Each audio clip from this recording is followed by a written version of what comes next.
রবি, আবার পুকুরে নেমেছিস? ওঠ, দেরি হয়ে যাচ্ছে, স্কুলে যেতে হবে। মা, আর একটু, জল এত ঠান্ডা যে বেশ ভালোই লাগছে। তুই কি কোনোদিন মানুষ হবি না? স্কুলে যেতে দেরি করবি আর পরীক্ষায় ফেল করবি। কিন্তু মা, স্নান করলে মন ভালো থাকে। আহা মায়া, এত বকা দিলে তো হবে না। ওকে একটু ভালো করে বোঝাতে হবে।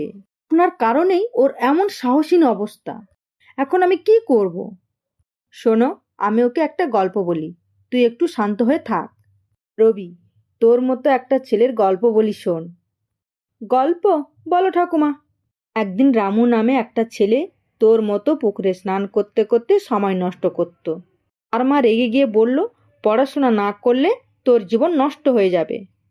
রামু তো প্রথমে শোনেইনি, কিন্তু তার শিক্ষক একদিন তাকে বলল, পড়াশোনা করলে শুধু তোমার নয়, পুরো পরিবারের ভবিষ্যৎ সুন্দর হবে। তারপর কি হলো ঠাকুমা?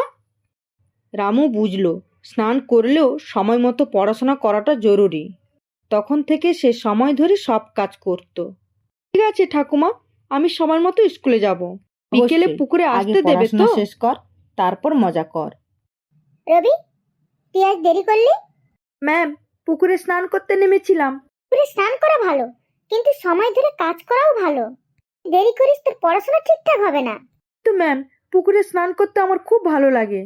তো ঠিক, কিন্তু স্নান আর পড়াশোনার মধ্যে ভারসাম্য আনতে হবে। সময়ের কাজ সময় করা জীবনের সবচেয়ে বড় শিক্ষা।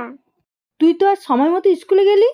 হ্যাঁ মা, ঠাকুমার গল্প আর ম্যামের কথায় বুঝেছি সময়ের কাজ সময় করলেই জীবন সুন্দর হয়। দেখলি মায়া, রাগ না করে ভালোবাসা আর গল্প দিয়েই বাচ্চাদের শেখানো যায়।